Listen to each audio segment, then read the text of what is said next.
Hoje falaremos sobre saúde no trabalho ou saúde ocupacional. EPI e EPC.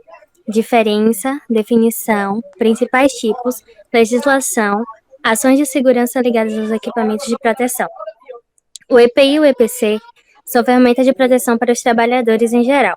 A diferença entre eles são que os equipamentos de proteção coletiva, que é representada pela sigla EPC, servem para proteger o ambiente de trabalho, pois suas medidas de segurança que são adotadas para diminuir ou eliminar os riscos identificados através do Programa de Prevenção de Riscos Ambientais.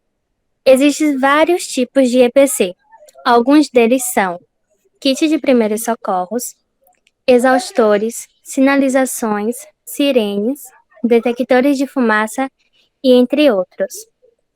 Já os equipamentos de proteção individual, que é representada pela sigla EPI, protege a integridade física do trabalhador e minimiza danos à saúde. Como o próprio nome já diz, é a proteção individual para cada usuário.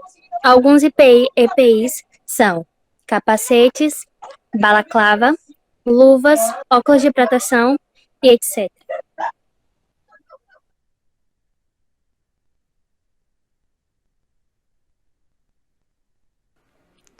Além do uso de EPIs e EPCs, existem medidas, protocolos e normas que, assim como esses equipamentos, visam a saúde ocupacional, ou seja, uma boa condição de saúde do trabalhador.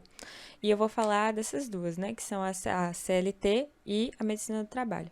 A CLT é a lei brasileira que abrange os trabalhadores e o ambiente de trabalho. E a função da CLT, entre outras coisas, é delegar para o Ministério do Trabalho a elaboração de normas gerais e específicas no âmbito da saúde ocupacional. E aí é nela que é a partir disso que são criadas as NRs, né? Tudo isso pensando na saúde do trabalhador. E é interessante falar que a CLT, ela foi criada num contexto onde se pensava muito na dignificação do homem, ou seja, o trabalho que você exerce te torna digno. Então não faria sentido você se dignificar a partir de um ambiente que fosse insalubre, que não fosse favorável ao seu desenvolvimento. Então você trabalha num ambiente bom porque é aquilo que faz de você digno de um ser humano digno. Além disso, também tem a medicina do trabalho, né? E a medicina do trabalho é uma especialidade que se preocupa com a prevenção das doenças no exercício profissional e no controle dos riscos ambientais. Ela serve para que o trabalhador possa exercer sua função, possa trabalhar tranquilo, sem que sua saúde e a sua qualidade de vida estejam em risco. E elas fazem isso por meio de duas coisas, que é o PPRA, que a Manuela já falou, né, que é o Programa de Prevenção de Riscos Ambientais, e especialmente o PCMSO, que ele é mais dessa parte médica mesmo. Ele vai trabalhar na prevenção, no rastreamento e no diagnóstico dos danos à saúde que são causados dentro do ambiente de trabalho, né? E aí ele usa meios para garantir essa saúde do trabalhador, como, por exemplo, o exame admissional, os exames periódicos, os exames de retorno ao trabalho, os exames de mudança de função e o exame demissional. Isso tudo é para ir rastreando, né, como eu falei na função, como é que o trabalhador ele está dentro desse ambiente de trabalho. E todas as empresas elas são obrigadas a cumprir com essa medicina do trabalho, elas são obrigadas a garantir a saúde dos seus funcionários, assim como rastrear.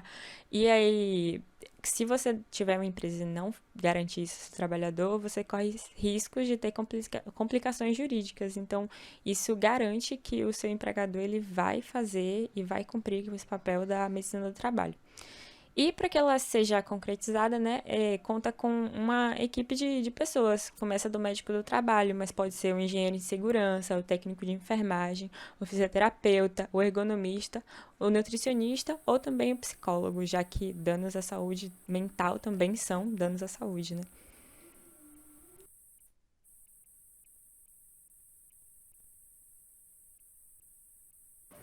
Ações em prevenção à segurança do trabalho. As ações de prevenção de segurança do trabalho, elas servem para proteger o empregado de situações de risco. Essas ações, elas têm uma importância enorme, porque a cada ano, mais de 700 mil pessoas sofrem acidentes no seu ambiente de trabalho. E, obviamente, isso causa lesões. E com isso, a importância dessas ações, elas têm como fundamental garantir a saúde do colaborador e promover uma segurança no ambiente corporativo. Para as empresas, as ações de prevenção de segurança do trabalho geram uma credibilidade no mercado e sim, e com isso uma visibilidade maior para a empresa, trazendo a economia de uma forma muito mais elevada para ela. Garante também um clima organizacional agradável, fazendo com que as pessoas vejam que aquele ambiente de trabalho se torne seguro, os colaboradores ficam satisfeitos e com isso passa a ter uma garantia de segurança cada vez mais alta. Promover um ambiente seguro, criar mapas de risco para que se localize riscos e perigos e acidentes. Exigir também EPI e EPC, como já foi dito pelos colegas. Manter um ambiente de trabalho limpo e organizado. A higiene é muito importante para isso. As pessoas veem no momento em que vivemos também hoje. Investir em treinamento e organização é um dos mais importantes fatores, porque o treinamento vai fazer com que as pessoas entendam o local e os equipamentos que devem vestir, a organização para encontrar os materiais certos e os equipamentos também, e as normas e regras. E vamos falar agora. Pode passar. Vamos falar sobre NRs. As NRs são normas regulamentadoras que podem ser definidas como conjuntos e procedimentos técnicos, que são treinamentos e etc. Regras que os empregadores têm que entender, e os colaboradores também. As NRs são o que eu disse, são normas regulamentadoras, e as NRRs são normas regulamentadoras rurais.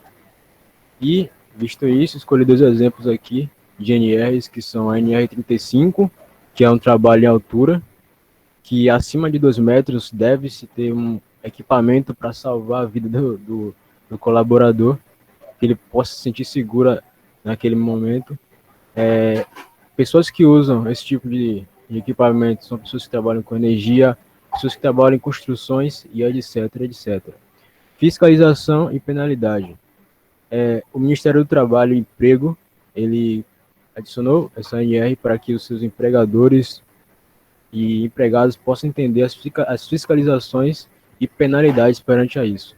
Elas são de suma importância para que ambos possam ter esse equilíbrio e possa ter uma segurança maior no ambiente de trabalho.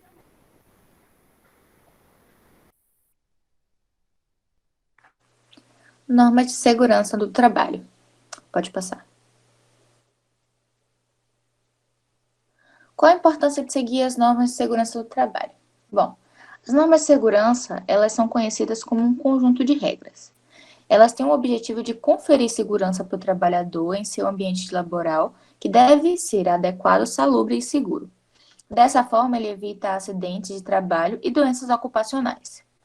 Dentro de uma empresa, é muito utilizado como objetivo de evitar problemas legais, com o descumprimento das NRs, a terceirização de serviços. Quando ocorre a contratação de uma empresa para a realização de serviços específicos dentro do processo produtivo da empresa contratante. Ela vai realizar os serviços com a organização própria, de autonomia própria, técnica e jurídica, cumprindo o objetivo do contrato. Pode passar. Benefícios que a empresa pode usufruir ao cumprir as NRs. Primeiro, a redução de custos com a folha de pagamento, pois ao adotar essa prática saudável e segura, reduzem o afastamento de colaboradores e, consequentemente, o pagamento de licenças médicas. No mesmo sentido, quando há uma gestão eficiente do fator acidentário de prevenção, o FAP, é possível reduzir pela metade a alíquota do seguro de acidentes do trabalho empresarial, 6%, 9% ou 12% sobre a remuneração do trabalhador. Segundo, o menor risco de autações, multas, que é uma empresa que elabora laudo de periculosidade ou insalubridade, pode demonstrar que determinados trabalhadores não têm o direito ao adicionar, que determinados trabalhadores não têm direito adicional, que também desonera a folha de pagamento. o que gera confiança em relação ao profissionalismo da organização. E o segundo preserva a imagem perante o mercado. Pode passar.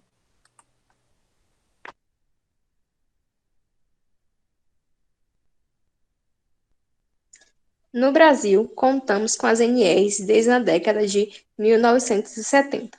Nós contamos com 35 NRs válidas que foram criadas com o objetivo de prevenir acidentes e doenças provocadas ou agravadas pelo trabalho executado. Aqui estão algumas das NRs. A NR1, que tem como objetivo de principal definir disposições gerais, campo de aplicação, termos e definições comum a todas as normas regulamentadoras, que vêm depois dela. Em outras palavras, é a norma que regulamenta as outras normas. NR2 é a norma regulamentadora que versa sobre a inspeção prévia, ou seja, um estabelecimento novo ou modificado deve obrigatoriamente passar. Essa é mais uma das medidas de segurança previstas pelas NRs para evitar os índices de acidentes do trabalho. A NR3, de forma bem direta, o objetivo da NR3 é definir o que pode ser considerado como grave e eminente risco numa obra, e como deve ser feito o embargo ou interdição. Pode parecer contraintuitivo criar a NR que deve ser aplicada quando outras NRs não foram colocadas em prática. A NR9 é uma norma regulamentadora que define as obrigações do empregador em relação à inserção dos funcionários no Programa de Prevenção de Riscos Ambientais, o PPRA, com foco na preservação da saúde e integridade de todos os colaboradores.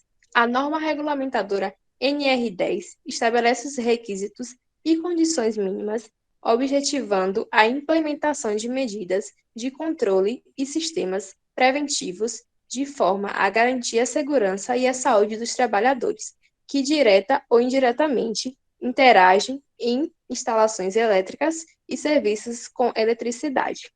A NR11 é responsável por estabelecer medidas de segurança para o trabalho dos funcionários em transporte, armazenamento e manuseio de materiais e cargas. Pode passar. Aqui estão mais dois exemplos. A NR4, que trata de uma norma de serviços especializados em engenharia de segurança e em medicina do trabalho, SESMT, prover saúde, segurança e garantir a integridade do trabalhador, evitando doenças ocupacionais. E a NR12, que é a segurança do trabalho em máquinas e equipamentos, promove a segurança para as pessoas que trabalham nos maquinários. Exemplos: botões de pane e emergência próximo ao operador.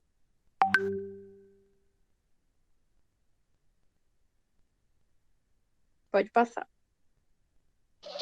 A NR18 estabelece as condições e o meio ambiente de trabalho na indústria da construção. Ela dá orientações de ordem administrativa, planejamento e organização para implantar controle e sistemas de prevenção de segurança no processo das obras. Em sua parte prática, a NR18 diz quais são as atitudes e procedimentos e dispositivos que precisam de observação para as atividades desenvolvidas em uma obra. Agora, a NR19, ela trata diretamente de substâncias e materiais explosivos. Ela considera como material ou substância explosiva algo que sofre uma decomposição muito rápida, levando uma liberação muito alta de calor e alta pressão.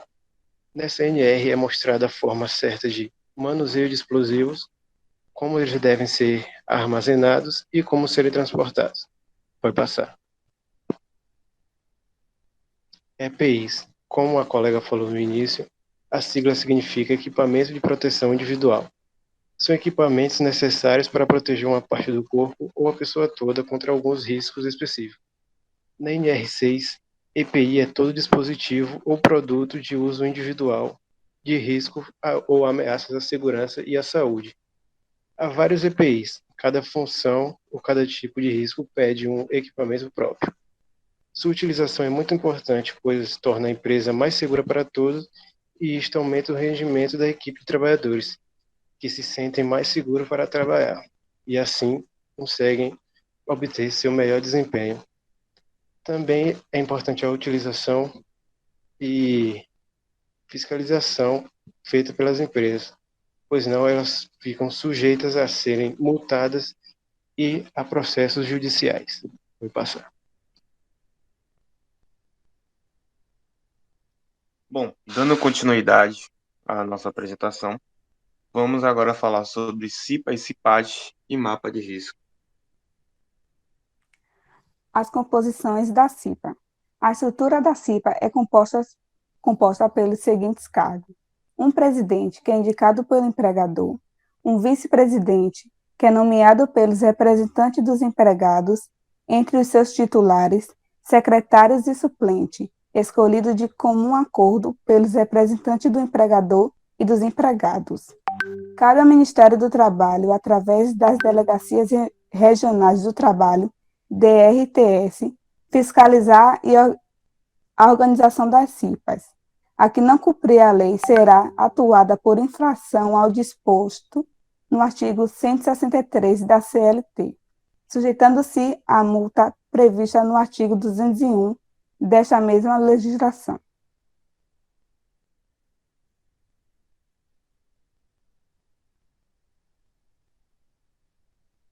As principais atividades das CIPAs são reuniões ordinárias e extraordinárias, discussões, encaminhamento de demandas de segurança e saúde do trabalho, elaborações de mapas de riscos, surgimentos de trabalho proposto, regulamentação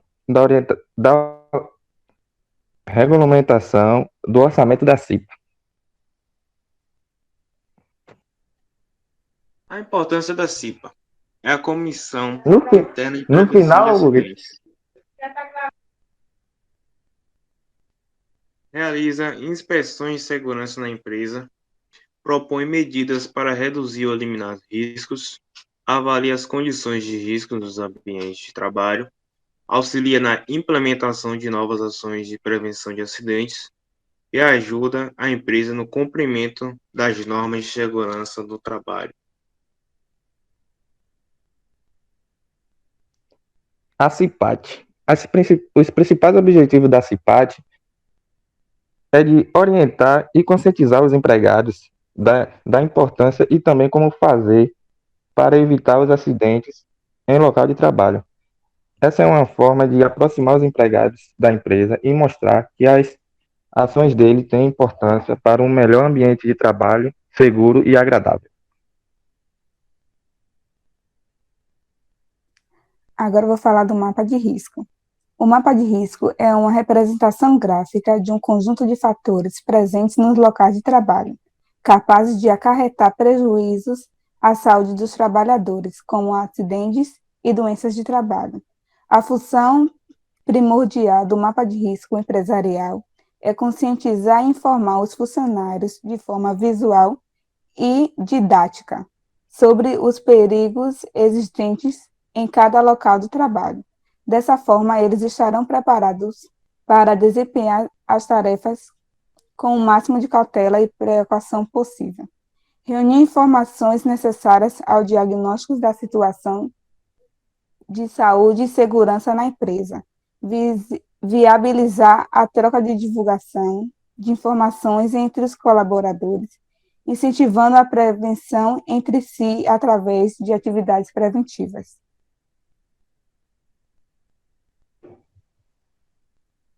A composição do mapa de risco. Elaboração. O mapa de risco deve conter, para cada setor, um gráfico com círculo colorido, referentes a cada tipo de risco e seu grau de periculosidade.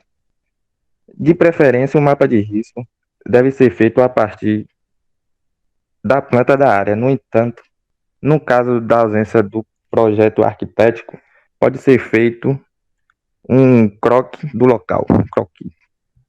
Mapa de risco é feito pela Comissão Interna de Prevenção de Acidentes, ou seja, a CIPA, sendo ela o agente mapeador após ouvir os trabalhadores de todos os setores e com a orientação dos serviços especializados em engenharia e segurança e medicina do trabalho.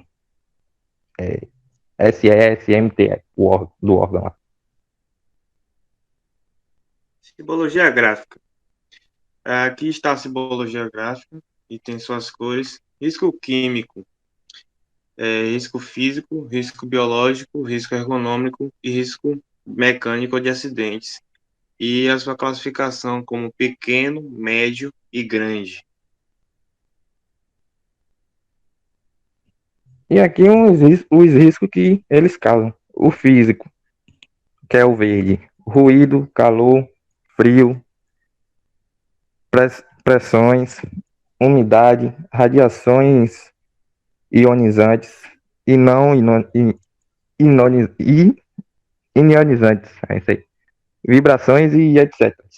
Os riscos químicos, que é o vermelho, poeiras, fumos, gases, vapores, névoas, neblinas e etc. Os riscos biológicos são fungos, vírus, parasitas, bactérias, protozoários, insetos. Os riscos ergonômicos são levantamento e transporte manual de peso, monotonia, repetitividade, responsabilidade, ritmo excessivo, posturas inadequadas de trabalho, trabalho em turnos. E o risco de acidentes são arranjo físico inadequado, iluminação inadequada, incêndio e explosão, eletricidade, máquinas e equipamentos sem proteção, quedas e animais peçonhentos. E assim termino a fala do nosso grupo e passo agora a palavra para a Laura. E essa foi a nossa apresentação.